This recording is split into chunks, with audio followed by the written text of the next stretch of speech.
이러다가 정홍원 총리가 또 유임을 하는 것 아니냐. 이런 지금 관련해서 굉장히 많은 패러디물이 나오고 있는데요. 네. 한번 보실까요? 네. 저희가 패러디물들 직접 한번 보여드리겠습니다. 또 유임할까? 인사청문회를 지켜보고 있는 정홍원 국무총리의 현 국무총리 얼굴을 잡아서 이렇게 보여주고 있고요. 네. 그리고 다시 또 국무총리실에 갇힌 정푼젤. 라푼젤을 라푼젤이죠. 패러디한 겁니다. 그리고 심폐소생술 하고 있다. 혹시 저 누워 있는 분은 누군가요? 이완구 후보. 그렇습니까? 네. 자, 세종대왕의 네, 노인학대라는 얘기도 있고. 정홍원 총리를 학대했다는 거죠. 예. 인사 참사 때문에 더 복권이 되고. 네. 좋아하는 거 아니냐, 실제로는. 그러면서 이런 패러디물도 등장을 했습니다.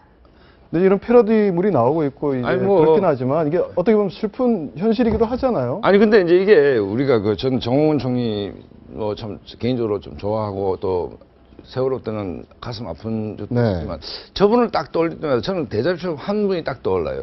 북한의 권력 서열 1위가 누군지 아십니까?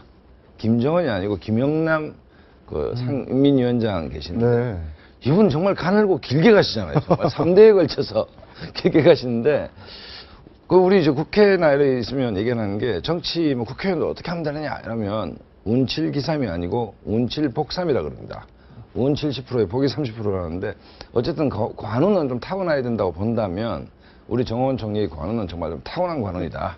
뭐 이렇게. 네. 관운을 타고났다. 좀 안 됐다는 느낌도 들어요. 왜냐하면 어떤 자리는 0이 서야 되는 것이거든요. 우리 보스가 최고다라는 게 이제 밑에 주직원들한테 있어야 되는 건데 실질적으로 정홍원 총리 세월호 침몰했던 이후에 사실 힘이 빠진 건 사실이거든요. 그렇죠. 벌써 두 번이 낙마했으니까 저 사람은 나가셔야 되는 분인데 두 번이 낙마해서 어쩔 수 없이 있다라는 것이 총리실 직원부터 관가에 보는 사람이 모르는 사람이 없잖아요. 우리 다 그렇게 다 알고 있는데. 그럼 사실 정홍원 총리 말이 먹히겠냐고요, 현실적으로. 그렇죠. 그러니까 정홍원 총리 바늘 방송일 겁니다. 야, 이거 뭐 이거 임시직도 아니고 지금 뭐 총리 2년 애초에 될 때부터 사실 어떻게 보면 대타로 되신 건데 그다음부터 계속 이 대타 인생이 계속되고 있는데 만약에 진짜 이완구 총리 만약에 낙마하셔서 계속 간다라고 하게 되면 정홍원 총리 저 심정이 어떻겠어요? 정말 저 라푼젤 얘기 나오죠. 이거 나 지금 내려가야 되는데 언제까지 내려가나? 머리가 땅에 닿을 때까지 가잖아? 그럼 대통령 임기 마칠 때까지 내가 이 자리에 있어야 되나라는 어떤 그런 생각 안 드시겠어요? 어떻게 보면 좀 안 됐고 빨리 이완구 총리가 좀 통과가 돼서 정홍원 총리도 그냥 이제 좀 편하게 쉬실 수 있게 그런 상황을. 요즘에 젊은이들 사이에서 유행하는 말이 웃프다라고 하는 말이 있지 않습니까? 웃기면 웃긴데 슬프다라는 얘기가 바로 좀 이럴 때 사용하는 말이지 않을까 싶은데요. 정홍원 총리 지금 굉장히 뭐 지난 세월호 이후에 지금 사표 낸 지 10개월째 지나고 있는데 역대 총리들 재임 기간이 어땠습니까?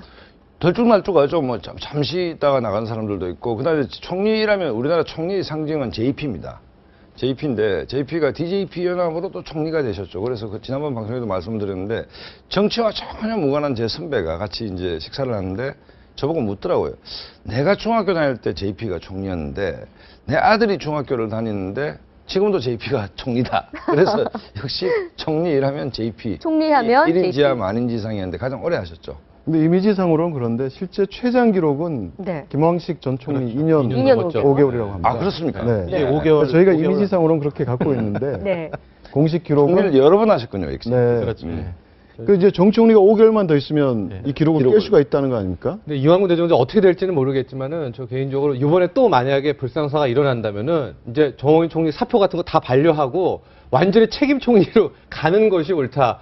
왜냐면 이제 앞서 패러디물 중에서 총리의 블랙홀이라고 있지 않습니까? 그게 이제 사랑의 블랙홀이라는 영화를 이 패러디한 건데 예. 그 영화는 똑같은 날이 이제 계속되면서 이 주인공이 연애에 있어서 예. 달인이 되는 겁니다. 왜냐면 똑같은 패턴이 이어지니까. 그러니까 아침에 일어나면 또 어제 똑같은 날이 또 반복되는 똑같은 여자 경우가 만나고 그래서 있잖아요. 완전히 그 예. 사랑의 이제 그 신이 되는데 마찬가지로 이제 정홍원 총리도 이번에 또 불상사가 생기면은 이제 완전 책임 총리를 밀어주면은 총리 역할은 너무나 잘할 거 아닙니까? 이제 몇 차례 했으니까. 그렇게 되면 예. 대통령하고 역대 총리가 임기를 함께하는 5년, 5년 단임 총리가. 그건 너무나 과한 얘기 같고요.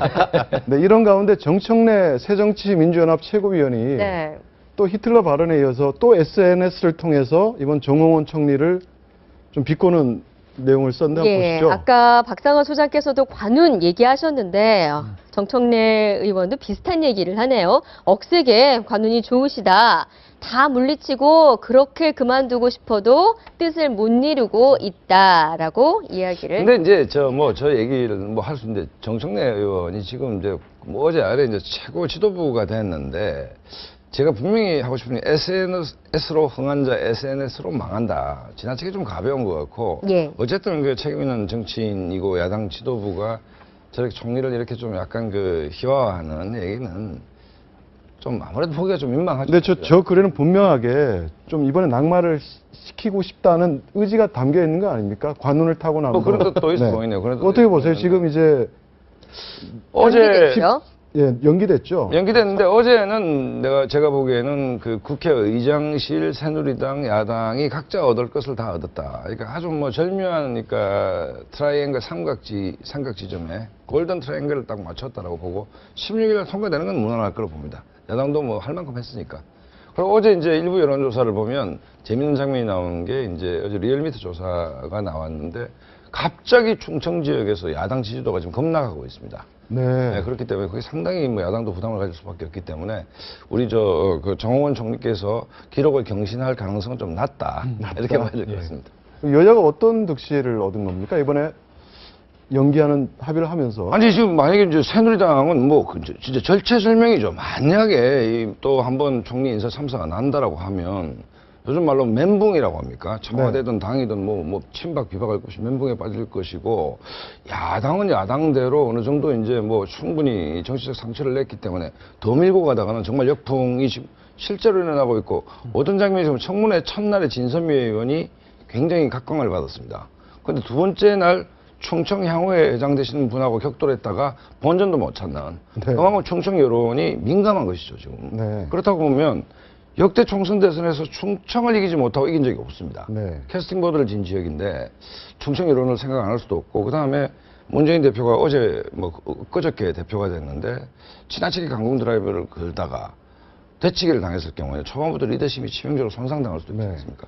그렇게 보기 때문에 야당도 뭐 좀 할리우드 액션이죠. 최선을 다해서 반대했다 정도만 하고 아마 끝을 낼 가능성이 크고 어제는 사실 정의회 의장의 정의회 의장이 이제 이걸 그 의사봉을 질 명분을 또 얻었다는 의미에서 뭐 각자가 다 임원을 적당히 좀 챙기는 뭐 그런 개발일 거예요. 네, 정홍원 총리가 쌓던 짐을 풀 수 있을지 모르겠지만 이 이완구 국무총리 후보자에 대한 임명 동의안이 국회를 통과하고 나게 되면 이 대통령 비서실장 등을 포함한 인적 쇄신이 이루어질 것이다라는 얘기 어제부터 나왔습니다. 하마평에 오르고 있는 인물들 거론되고 있는데 한번 보실까요? 네, 현정택 정책조정수석, 김관진 국가안보실장 거론되고 있고요. 지금 저 중에 뭐 여러 분 나오고 있는데 어떻습니까? 어제 갑자기 이제 주중대사가 교체된다. 그렇죠. 이제 권영세 카드가 급부상을 했습니다. 네. 그렇죠. 비서실장이냐 통일부 장관이냐인데 전 전자일 가능성이 높다. 비서실장. 왜냐하면 지금 어찌됐든 당청이 똘똘 뭉쳐야 되는데 다시 한번 이제 이른바 김기춘 실장의 시즌2의 이미지가 주어진다면 아무래도 쇄신 동력이 약하겠죠. 그렇기 때문에 아무리 여의도 출신, 그 다음에 김호성 대표나 유승민 대표 호흡을 맞출 수 있는 그 권영세 조정대사일 가능성이 좀 상대적으로 높다라고 봅니다. 그 재계에서도 상당히 후임 청와대 비서실장에 대한 관심이 아주 높더라고요. 그 모든 인사에 다 컨셉이 있습니다. 그러니까 모든 걸 만족시킬 수는 없죠. 비서실장 같은 경우에 뭐 국정장악도 있고 대통령과 소통도 잘하고 당도 잘하고 모든 걸 만족시킬 수 있는 사람은 만들 수 없을 겁니다. 그럼 결국 하나를 얻으려면 하나를 포기해야 돼서 컨셉을 잡아야 되는데 그럼 이번에 실장 컨셉 뭐로 잡을 것이냐? 그 김기춘 실장처럼 좀 왕 실장, 국정장악 있는 사람 잡는 것보단 오히려 그걸 포기하더라도 당과의 소통, 언론과의 소통, 대통령의 소통 부족이라는 얘기들이 많이 듣고 있기 때문에 그거를 보완해 줄 사람 필요하다. 그렇다고 보면 굳이 예를 찾으라면 이명박 대통령의 임태희 시장 같은 그런 류의 어떤 실무형 실장이라고 할까요? 그게 바람직하지 않을까 저 개인적으로 그렇게 보고 그렇다면 저 지금까지 나와 있는 후보들 중에서도 저도 역시 권영세 주중대사가 그나마 다른 카드보다는 나은 카드가 아니겠나. 물론 뭐 더 실무형 비서실장 컨셉을 봤을 때 소통이 잘 되는, 당과 편안하게 얘기할 수 있는, 정부와 편안하게 얘기할 수 있는, 그러니까 당이 좀, 김기춘 실장은 다 하기 좀 어렵잖아요. 왠지 김무성 대표 입장에서도 그렇고, 네. 유승민 원내대표 입장에서도 그렇고, 네. 언제든 쉽게 전화해서 한 라인을 통화할 수 있는 그런 실장이 지금은 필요한 시점이에요. 근데 오늘 아침 통화일보가 얼핏 보니까 재밌는 기사가 난 게 권영세 주정돼서 인터뷰를 했는데 청와대에서 1차 인사검증 보고서를 제출 뭐 안 했다. 국회 청문 보고서. 네. 그 얘기는 뭔가 청문회 안 간다는 얘기잖아요. 예. 청문회 안 가면 어디로 갑니까? 비서실장밖에 없습니다. 아, 청와대로? 장관은 네. 청문회를 거쳐야 되기 때문에 예. 네. 그래서 그 기자가 아주 예리하게 쓴 기사가 아닌가 이런 생각이 들었습니다. 그렇습니다. 네, 알겠습니다. 이완구 후보자가 총리 자리에 앉을 수 있을지, 대통령 비서실장 자리에는 누가 앉을지 가장 궁금한 참 게 많은 좀 관심이 여기서 또 하는 하나 거예요. 참고로 좀 말씀을 드리면 지금 청와대 여야가 전쟁을 하고 있는 게 사실은 16일이 굉장히 의미가 있는 게 구정 설의 전쟁입니다. 네. 설 그 밥상머리 여론에 네. 개각이 나와야 되는데 예를 들어서 야당이 처음에 목표한 거는 설 이후에 하자는 거거든요. 그렇죠. 설 이후에 하면 이완구가 메인 안주가 될 거 아닙니까? 그렇죠. 그거는 여당으로서 막아야 되는 거죠. 네. 청와대는 어제 했으면 제일 좋은 것이 그러면 개각이 설 연휴에 화제가 될 거 아닙니까? 네. 뭐 권영세가 됐든 누가 됐든. 설 전에 일어날 어떻게 할 가능성이 16일이니까 있습니까? 애매한 거죠. 16일이니까 애매하죠, 굉장히. 이제 청와대로서는 급하게 됐죠 지금. 네. 굉장히 급하게 했습니다. 16일 하고 17일 날 바로 개각 발표할 가능성이 큽니다. 네, 알겠습니다.